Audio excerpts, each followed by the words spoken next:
serie de la enseñanza en Santiago, nuestro hermano Jacob.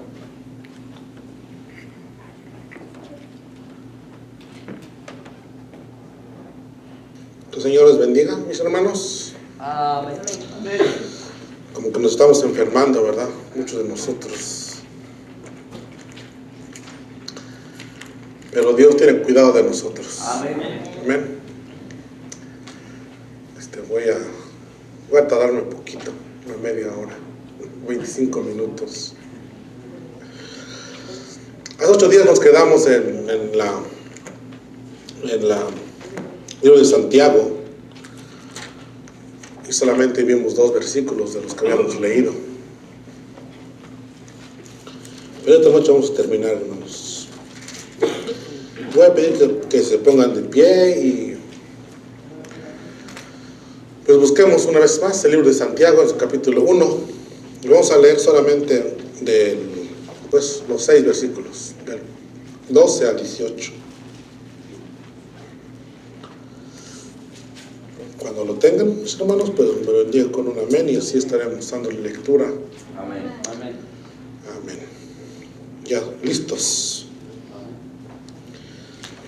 Dice la palabra de Dios: bienaventurado el varón que soporta la tentación, porque cuando haya resistido la prueba, recibirá la corona de vida que Dios ha prometido a los que le aman. Ustedes.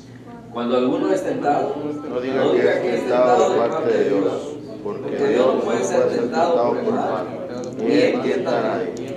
Sino que cada uno es tentado cuando de su propia concupiscencia es atraído y seducido.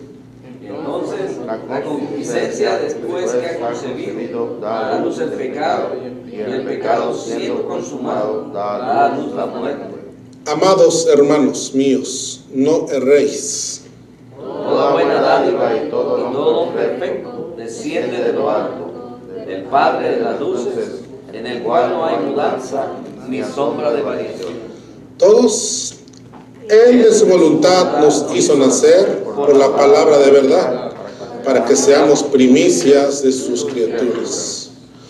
Señor, te damos gracias en esta noche una vez más por la oportunidad, Padre bendito, de poder acercarnos a ti, para pedirte, oh Dios, en esta noche que tú seas hablando a nuestras vidas, a nuestros corazones, que tu palabra, bendito Dios, no regrese a ti vacía, sino que haga, Dios mío, lo que tiene que hacer en cada vida, Padre mío, con el propósito, Padre Santo, para la cual tú la has enviado.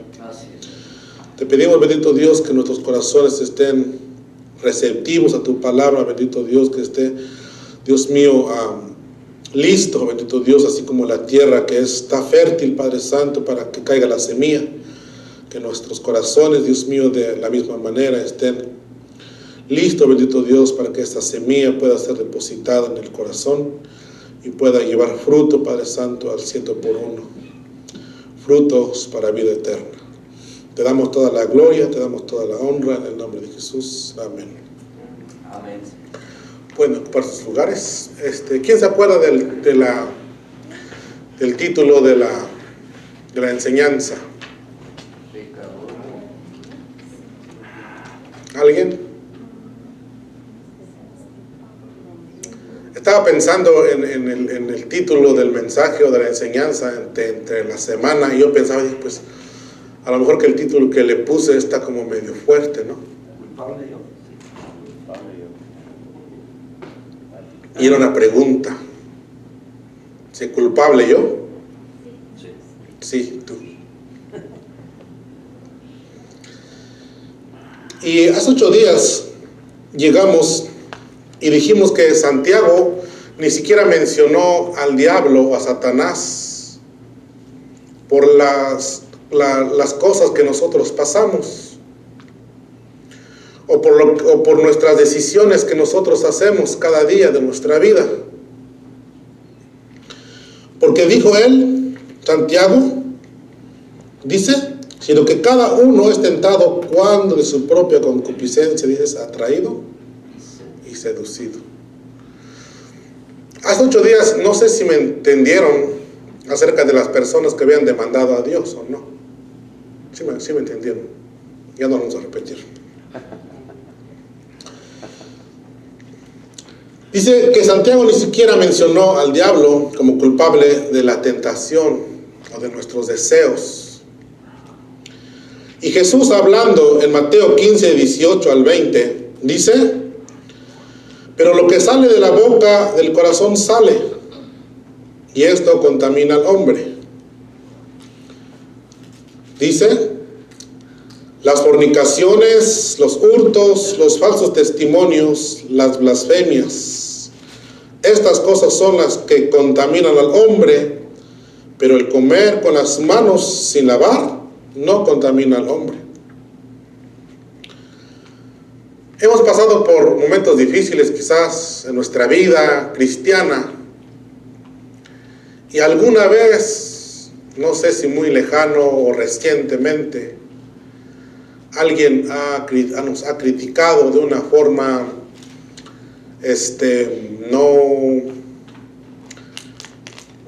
como que nos han levantado falsos. Dice que todo eso sale del corazón. Dice: los malos pensamientos, los homicidios, los adulterios, las fornicaciones, los hurtos, los falsos testimonios, las blasfemias. En Lucas 6:45 dice: el hombre bueno, del buen tesoro de su corazón saca lo bueno, y el hombre malo, del mal tesoro de su corazón saca lo malo, porque de la abundancia del corazón, dice, habla la boca. Tenemos a un enemigo muy astuto, dice la palabra de Dios, que no ignoramos sus maquinaciones, o no debemos de ignorar sus maquinaciones. Él sabe bien lo que nosotros, en que nosotros somos débiles, ¿sí? Y Él va a usar cualquier cosa para que nosotros caigamos en la tentación. Pensaba poner un ejemplo con mi hermana Silvia, pero no sé si me da permiso. ¿Me da permiso, hermana?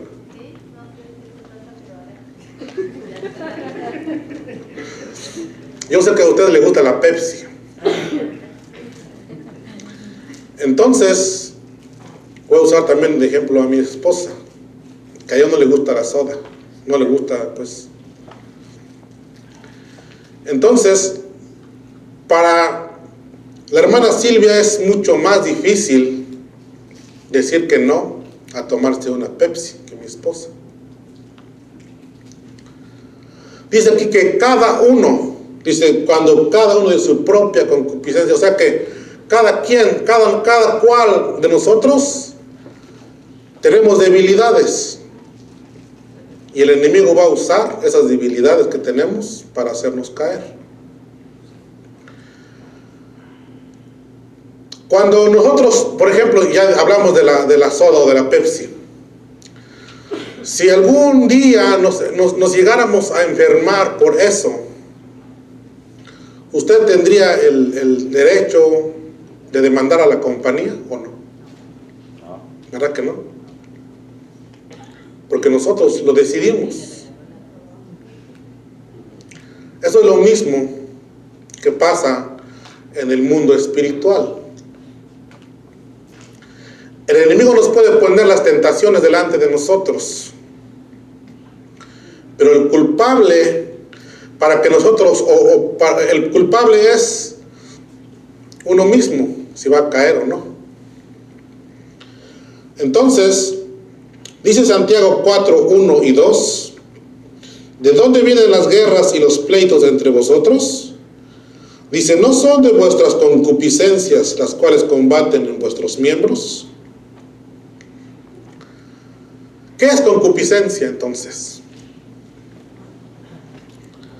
Dice Santiago que cada uno es tentado, dice, cuando es su propia concupiscencia, dice, es atraído y seducido.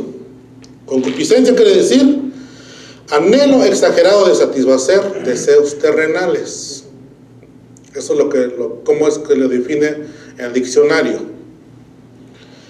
Dice, alejados de lo espiritual, deseos no gratos a Dios. O sea, estoy hablando del diccionario bíblico. Es lo que quiere decir concupiscencia.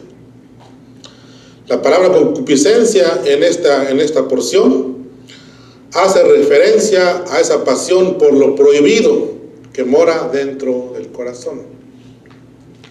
¿Qué decía Pablo en Romanos 6? Que dice que el querer hacer lo bueno, dice, está en mí, como el deseo, como el querer hacer, pero su carne no. Y él dijo, ¿quién me librará de este cuerpo de muerte?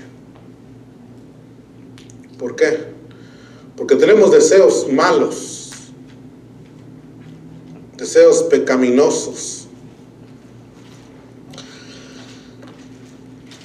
Dice Gálatas 19 o 5:19, el 21, dice, y manifiestas son las obras de la carne, que son adulterio, fornicación, inmundicia, lascivia, idolatría, hechicerías, enemistades, pleitos, celos, iras, contiendas, disensiones, herejías, envidias, homicidios, borracheras, orgías y cosas semejantes a estas, acerca de las cuales os amonesto, como ya os lo he dicho antes, que los que practican tales cosas no heredarán el reino de Dios. Eso es lo que hay en el corazón del hombre. Quizás usted no tenga todas estas definiciones que están aquí, pero hay algo que sí está en el corazón o en nuestro corazón, y el enemigo va a aprovechar eso.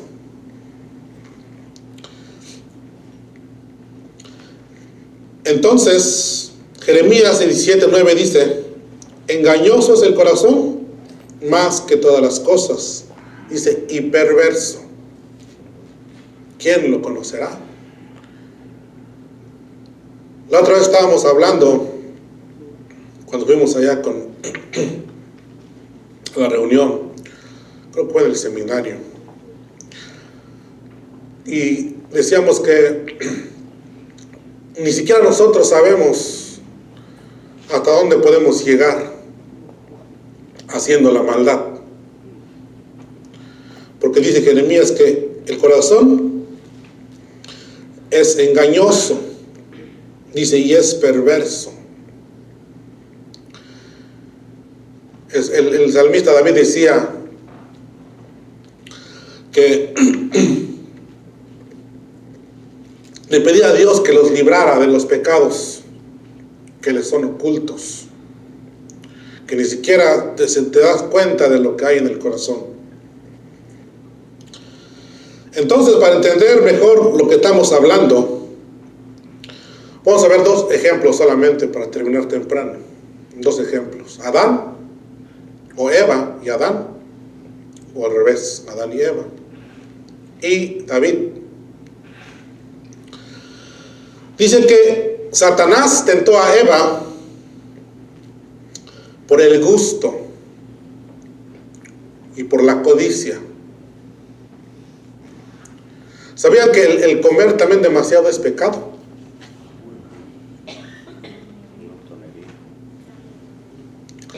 Quizás Eva era su debilidad, comer.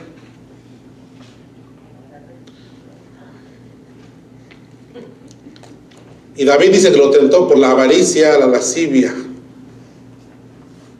Cuando vio a la mujer que se estaba bañando, dice que la codició. Y pues mandó a llamarla. Por eso es muy importante que nosotros sepamos que nuestro enemigo va a usar las cosas en las que nosotros somos débiles. Él nos conoce.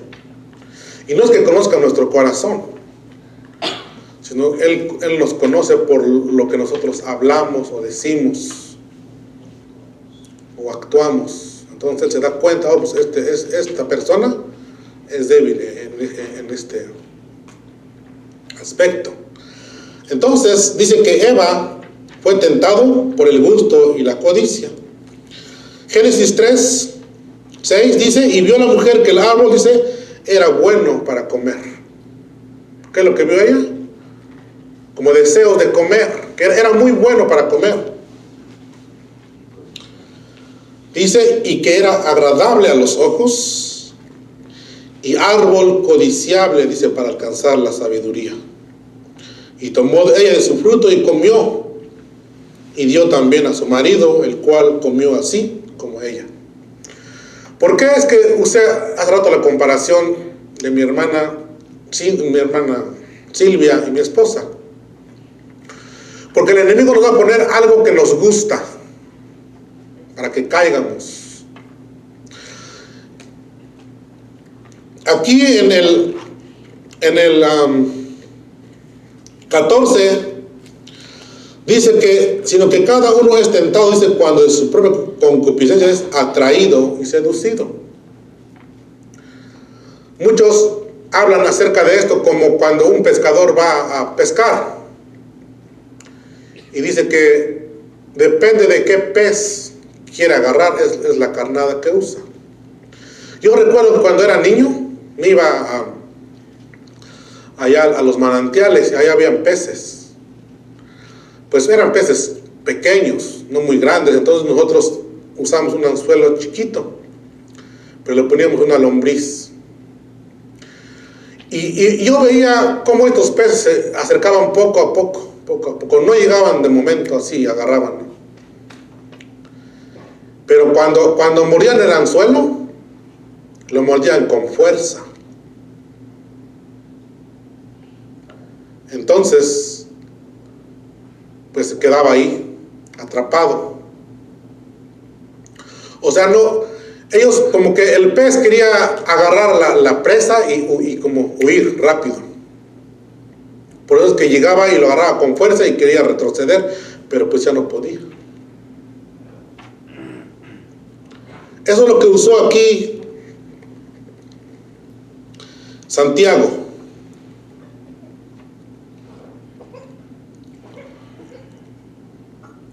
Entonces, dice aquí en el 15, entonces dice la concupiscencia después que ha concebido, da a luz el pecado, y el pecado siendo consumado, dice, da a luz la muerte. Dice que la mujer vio que el árbol era bueno para comer y codiciable. Pero lo que no vio ella era lo que había detrás. Que por la desobediencia de ella iba a entrar el pecado al mundo. O sea, miró solamente lo que a ella le gustaba, pero no miró las consecuencias que habían detrás. Y eso trajo separación. Dice que entró en ellos una muerte espiritual. Ya no se podían relacionar como antes con Dios, sino que ahora en vez de tener confianza, de estar junto con Dios o hablar con Él, que cuando lo escucharon venir se escondieron. ¿Por qué? Pues porque ya habían pecado y su pecado lo estaba separando de Dios. Muchas veces nosotros no nos damos cuenta de lo que hacemos o de lo que pensamos o decimos.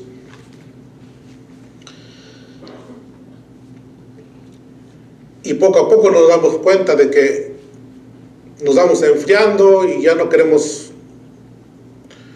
ni siquiera abrir la Biblia, ni orar.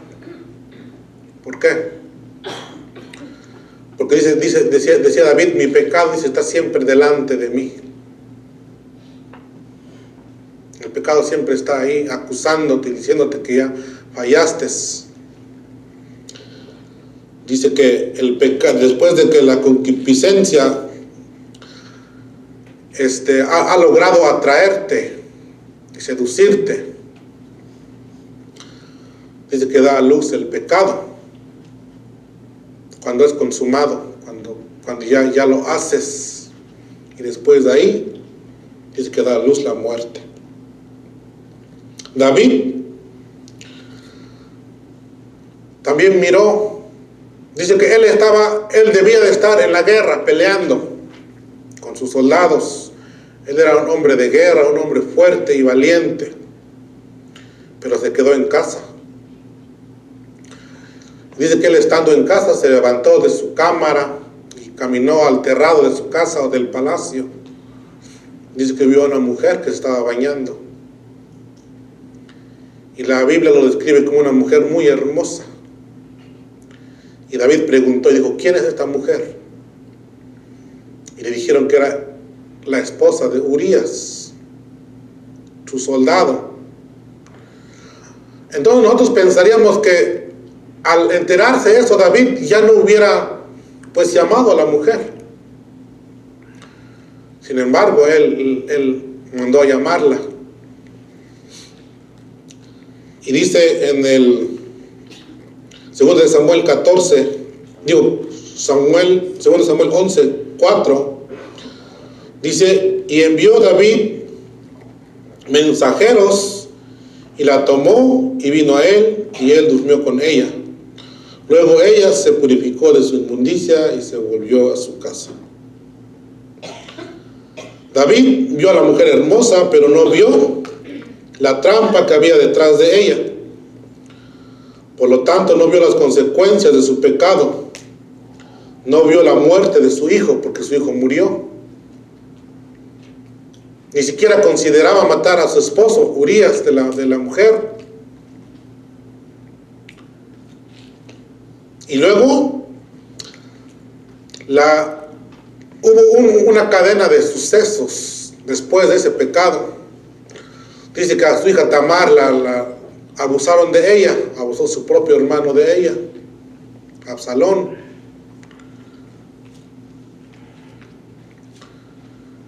Nosotros muchas veces vemos nada más lo que nos gusta, pero no pensamos en las consecuencias muchas veces de lo que hacemos. Entonces dice que David miró solamente eso, pero no miró lo que estaba detrás. La concupiscencia, dice, habiendo logrado atraer y seducido, dice, da a luz el pecado, y el pecado, siendo consumado, da a luz la muerte. Romanos 5:12 dice, por tanto, como el pecado entró en el mundo por un hombre y por el pecado la muerte, así la muerte pasó a todos los hombres por cuanto todos pecaron. ¿Qué es lo que trajo? Primero, fue seducido, Eva. Comió, pecó. Y después, dice que da a luz la muerte.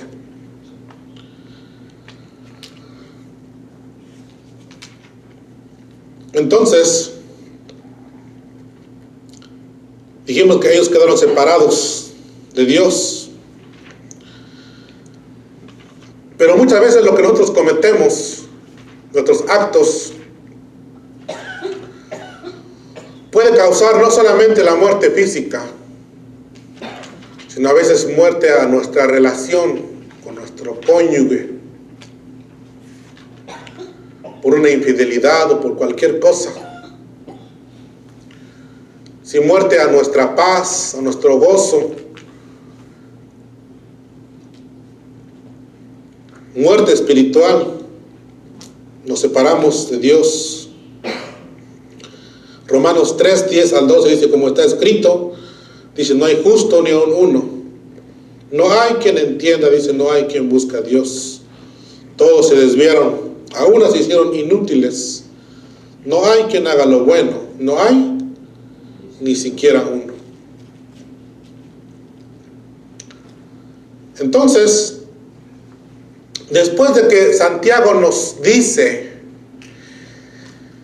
que el culpable no son los que nos rodean, que el culpable no es nuestro enemigo el diablo. En el versículo 16 dice, amados hermanos míos, no erréis. O sea, no se equivoquen. No culpen a los demás por la situación que ustedes pasan. No culpen a Dios.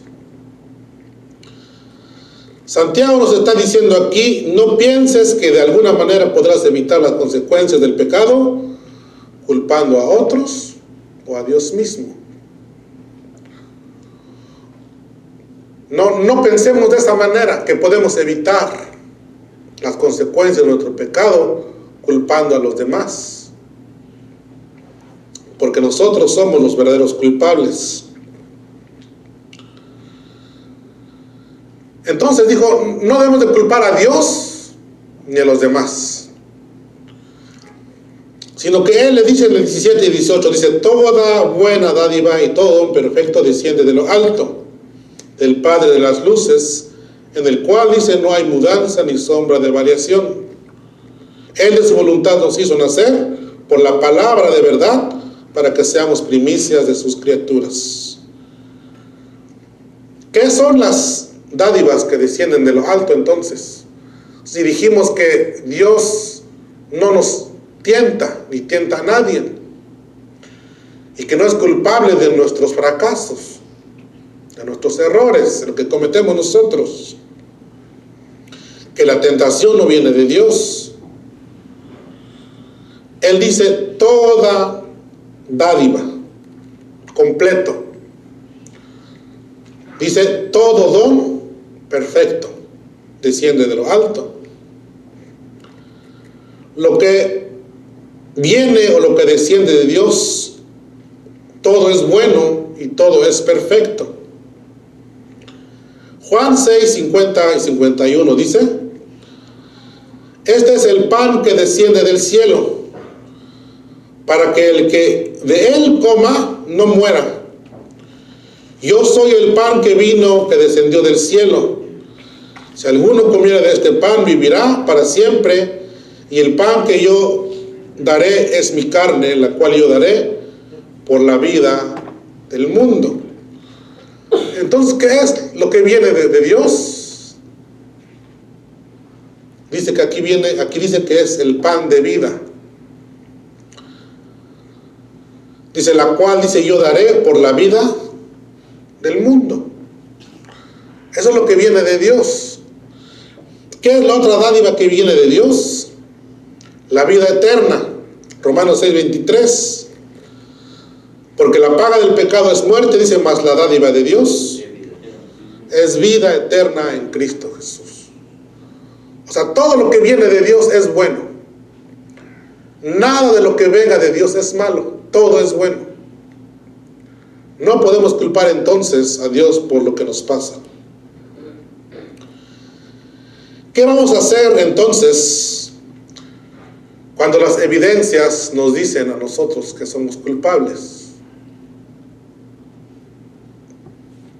Cuando alguien se presenta en una corte y es acusado y todas las evidencias dicen que es culpable, ¿qué va a pasar? Es sentenciado. Depende de la gravedad de sus actos.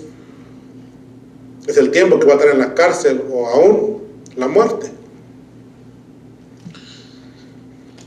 ¿Qué es lo que vamos a hacer nosotros? Vimos dos ejemplos de Adán y Eva y de David. Estos dos ejemplos nos dicen muchas cosas. Porque Adán y Eva, cuando fueron confrontados por Dios, no aceptaron su culpabilidad. Adán le dijo, ¿qué has hecho? ¿Comiste del árbol que te mandé que no comieses? Y se volteó y dijo, la mujer que me diste me dio y yo comí. O sea, diciendo, pues yo soy inocente porque a mí me lo dieron. Yo no lo busqué, yo no lo agarré. Culpó a la mujer. Y la mujer también.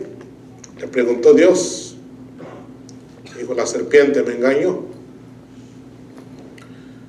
Excusándose y buscando culpables por lo que ellos habían hecho. Si seguimos nosotros de esa manera o seguimos el ejemplo de Adán y Eva, no vamos a llegar muy lejos, vamos a morir. Y no solamente vamos a morir físicamente, sino que también vamos a morir espiritualmente, pero también eternamente. Dice que hay un lago de fuego para los que se mueren sin Cristo, sin reconocerlo a Él como su Salvador, como su único y suficiente Salvador. Pero David, después de que fue confrontado, dice que Dios envió a profeta Natán a visitarlo y a decirle de su pecado. Y le dio una historia primero. Y llegó a él y le, ¿sabes qué? David, no exactamente dice así, pero lo voy a como parafrasear.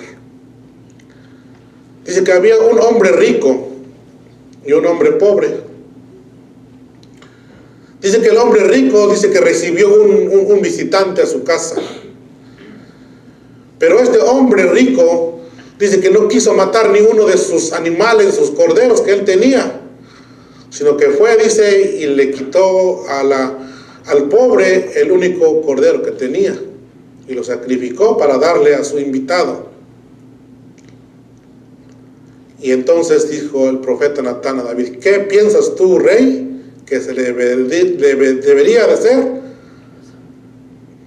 a este hombre que hizo tal cosa? Dice que David se enojó, se encendió en ira, dice. O sea, se enojó bastante, mucho. Dice, el tal, dice, deberá pagar 4 veces. Y luego le dijo a Natán: ese hombre eres tú. Y tal vez hubiera dicho: yo, culpable yo. Natán, sí, tú.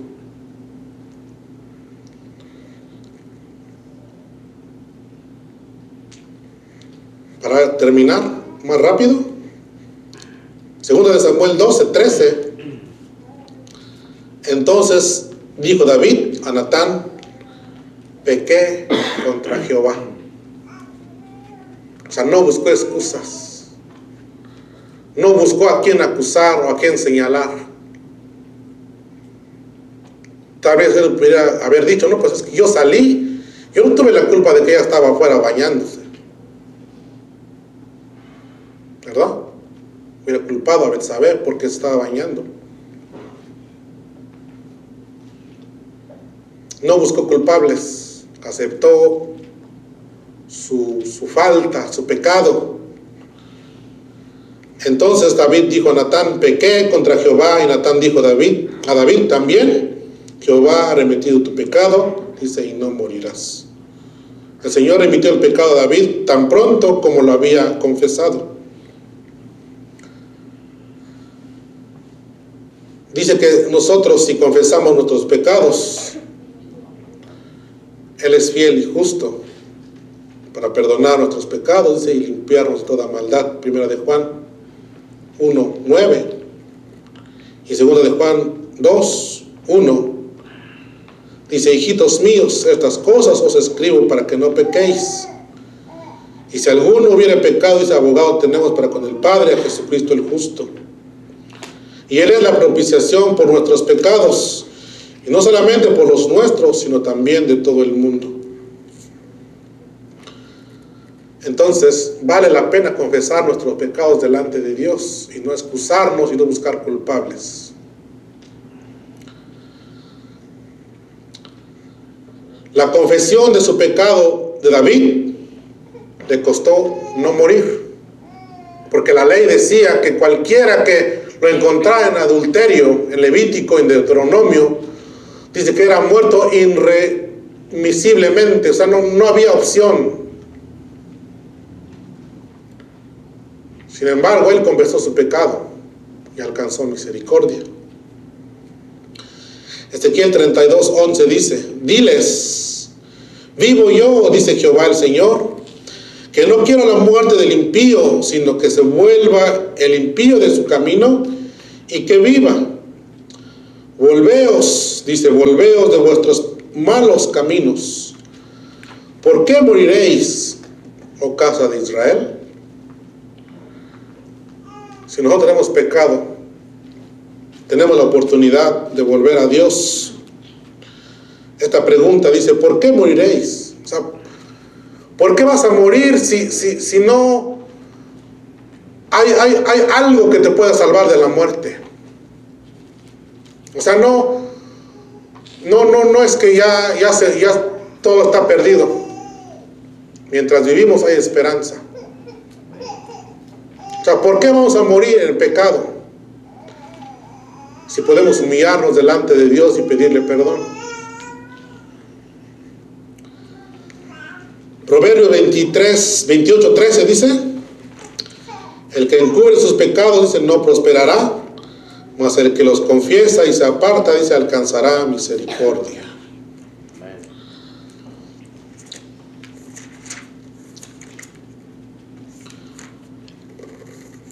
Antes de terminar,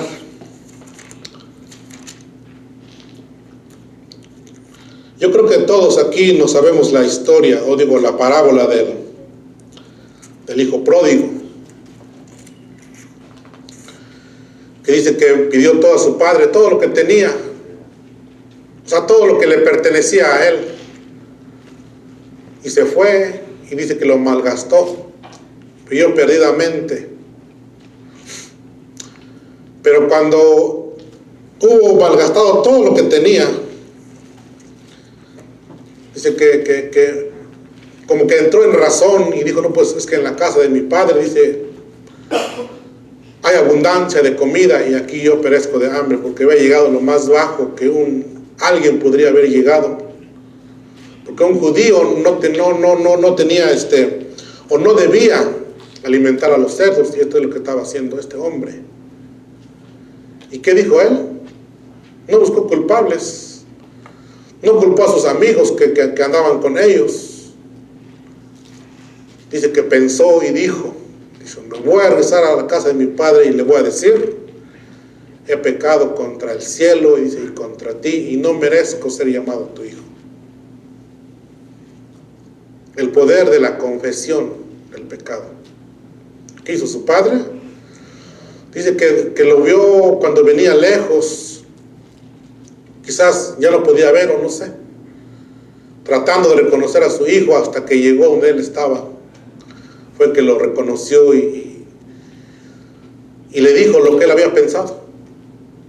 Pero el padre no lo recibió como un jornalero. Dice que le dio vestidos nuevos, le puso calzado en sus pies, le puso un anillo en su dedo, y aparte de eso dice que hizo fiesta. Si tenemos un Dios amoroso, un Dios que no quiere, dice, la muerte del impío, sino que se vuelve de su mal camino, entonces cuando nosotros pecamos, no busquemos culpables, confesemos a Dios nuestro pecado. Hay una oración que David hizo, ya para terminar ahora sí. Salmo 51, si lo quieren buscar. No vamos a leer todo el capítulo, pero vamos a leer por lo menos la mitad. Mientras ustedes llegan al Salmo 51, yo empiezo en el versículo 1. Y David oró esta oración. Dice, ten piedad de mí, oh Dios, conforme a tu misericordia. Dice, conforme a la multitud de tus piedades, borra mis rebeliones. Lávame más y más de mi maldad y límpiame de mi pecado. Porque yo reconozco mis rebeliones y mi pecado está siempre delante de mí. Contra ti solo he pecado y he hecho lo malo delante de tus ojos, para que sea reconocido justo en tu palabra y tenido por puro en tu justicia. Y nos vamos al 7. Purifícame con hisopo, dice, y seré limpio. Lávame y seré más blanco que la nieve. Hazme oír gozo y alegría, y se recrearán los huesos que has abatido. Esconde tu rostro de mis pecados y borra todas mis maldades. Crea en mí, oh Dios, un corazón limpio y renueva un espíritu recto dentro de mí. No me eches de delante de ti, ni quites de mí tu Santo Espíritu. Vuélveme el gozo de tu salvación, y espíritu noble me sustente. 17. Los sacrificios de Dios son el espíritu quebrantado. Al corazón contrito y humillado no lo despreciarás tú, oh Dios. Entonces, si dijimos culpable yo, sí, tú. nos han declarado culpables, pero tenemos a un abogado, que es Cristo nuestro Señor. ¿Sí? A Él confesémosle todos nuestros pecados y Él tendrá misericordia de nosotros. Amén. Que el Señor les bendiga, mis hermanos, y vamos a terminar con una oración. Señor, te damos gracias una vez más en esta noche por tu amor, por tu misericordia, Dios, porque hemos aprendido, bendito Dios, que toda dádiva, Dios mío, y todo don perfecto descienden de lo alto, del Padre de las luces, del Creador de la tierra, de los cielos y todo lo que en ellos hay. Te pedimos, bendito Dios, que tu palabra, Dios mío, nos ayude a analizar, Dios mío, nuestra vida, cómo estamos delante de ti, y venir a ti, Dios mío, arrepentidos, porque cada día, Padre Santo, pecamos. Nuestro pecado, decía David, está siempre delante de nosotros. Tu palabra dice, Dios mío, en 2 de Crónicas 7:14, que si mi pueblo se humillare, en el cual, dice, mi nombre es invocado, dice, y oraren y buscaren mis rostros y se convirtieren de sus malos caminos, entonces yo oiré desde los cielos y perdonaré sus pecados y sanaré su tierra. El libro de Miqueas, en su capítulo 7, versículo 9. ¿Quién como tú, Jehová, que perdona el pecado del remanente de su heredad? Dice, no retuvo para siempre su enojo, porque se deleita en la misericordia. Gracias te damos, oh Dios, en esta noche, en esta preciosa tarde, por tu palabra, Señor Jesús, que nos anima, que nos ayuda a seguir adelante. Toda la gloria, Señor, toda la honra es para ti. En nombre de Jesús. Amén.